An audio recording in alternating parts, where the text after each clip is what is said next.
Bonjour à tous, je fais cette présentation pour vous parler. Donc, dans cette présentation, on donnera un aperçu de Kafka, sa procédure d'installation et puis son fonctionnement.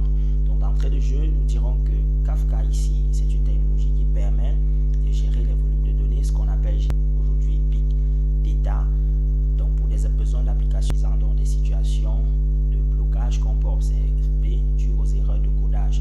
Donc, par exemple, sur le schéma ci-dessous, nous avons un client, nous avons un serveur, nous avons une requête que le client envoie et on constate que le serveur tente d'envoyer un mail à plusieurs reprises et ça ne marche pas. Donc ici nous avons une situation de blocage qui peut engendrer des pertes de temps énormes. Donc ceci parce que le système est fait de façon synchrone, donc il faut attendre que l'IA après s'exécute avant de renvoyer la réponse au client. Donc ce n'est pas prôné par Kafka. Kafka prône plutôt de l'anachronisme, c'est-à-dire le système doit être asynchrone afin de faciliter, afin d'éviter des situations d'interblocage. Donc pour résoudre de tels problèmes, Kafka pour son fonctionnement repose sur deux composants principaux qui sont une file d'attente de messages et un système de traitement de flux. Voilà, donc par exemple ici, le client peut envoyer sa requête et le serveur a la possibilité de répondre directement. Mais en attendant, le serveur peut donc insérer sa requête dans la file et lorsque les données sont disponibles, le serveur les récupère pour tout de même notifier encore le client. Donc là, nous avons la file de messages et puis nous avons le système de traitement de flux. Donc l'envoi de messages, des emails par exemple, peut se faire de manière asynchrone par rapport aux accès à la base de données et tout. Donc un exemple plus concret peut être, nous avons des applications qui sont déployées sur plusieurs serveurs et chaque serveur génère des logs. Et ça, chaque serveur génère des logs. Alors si nous voulons résoudre un problème survient sur le serveur, un problème survient dans le système, pour résoudre le problème, il va falloir analyser les logs par serveur. Cela peut donc devenir très compliqué. Alors pour cela, nous pouvons utiliser donc Kafka avec sa file d'attente de messages et son système de traitement de flux pour aboutir à une agrégation de logs ou à une détection d'erreurs ou bien à d'autres analyses. Voilà. Par exemple, le système. Nous avons ici, par exemple, une application qui fonctionne sur la base de l'interaction entre tous ces composants que vous voyez. Donc, nous avons des composants qui fournissent des données et nous avons ces données qui sont consommées par d'autres composants. Alors, pour cela, ce que nous pouvons simplifier une telle architecture comme suit. Alors, en utilisant Kafka comme ceci, nous avons donc des composants qui vont produire des données et ces données seront consommées par d'autres composants. Donc, alors, Kafka, ici, ce qu'on peut donc dire de Kafka, c'est que c'est une plateforme distribuée qui centralise les messages, venant de certains services pour les redistribuer à d'autres services. Ok, donc pour parler, comment faire donc pour installer Kafka? Donc pour parler de la procédure d'installation de Kafka, la première des choses à faire, c'est de télécharger l'archive des binaires Kafka et de la décompresser dans sa machine. Ensuite, il faut avoir un environnement Java fonctionnel parce que Kafka s'exécute dans une JVM. Donc, pour lancer Kafka, nous avons besoin de deux composants qui sont Zookeeper, qui est un gestionnaire de cluster Kafka. Nous avons besoin aussi d'un serveur Kafka. Nous allons appeler pour lancer Zookeeper. Vous pouvez donc utiliser la commande suivante. Et une fois que Zookeeper est lancé, son fichier de configuration ici peut nous indiquer immédiatement que Zookeeper fonctionne sur le port 21. Vous pouvez aussi vérifier que Zookeeper a été lancé en utilisant la commande telnet comme suit.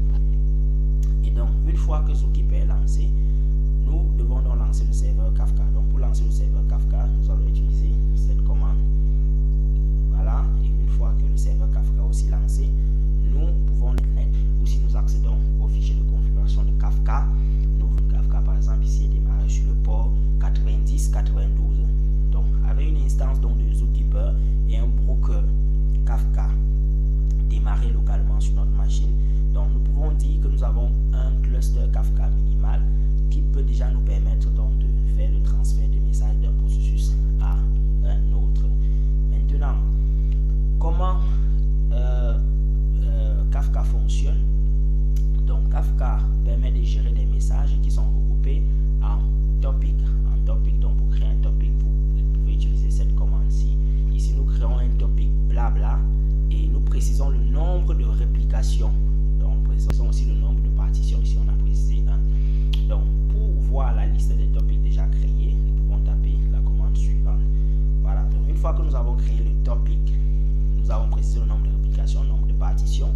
Maintenant, on a besoin de 2 entités principales pour continuer. Donc, nous avons besoin des producteurs ou bien d'un producteur et d'un consumer. Alors, le producteur, quelle sera donc sa tâche? Le producteur, il aura donc pour tâche d'alimenter nos partitions des messages. Donc, il aura donc pour rôle de produire des messages et le consumer de consommer ces messages. Donc, par exemple, pour lancer un producteur en ligne de commande pour le topic blabla, on va utiliser la commande suivante. Maintenant, une fois que nous tapons cette commande, toutes les lignes que nous allons écrire à l'après seront considérées comme des messages. Nous pouvons tout de même lancer un consumer pour le topic blabla en tapant la commande suivante. Donc, une fois que le produit est lancé, le consumer est lancé, on peut constater immédiatement que les messages que nous écrivons sur l'interface du producer sont du consumer. Voilà, ce schéma peut donc se représenter comme suit. Donc, nous avons les producteurs pour un topic donné, les producteurs qui vont alimenter l'édition des messages, et puis ces messages seront donc consommés par les consommateurs. Et aussi, les consommateurs peuvent donc être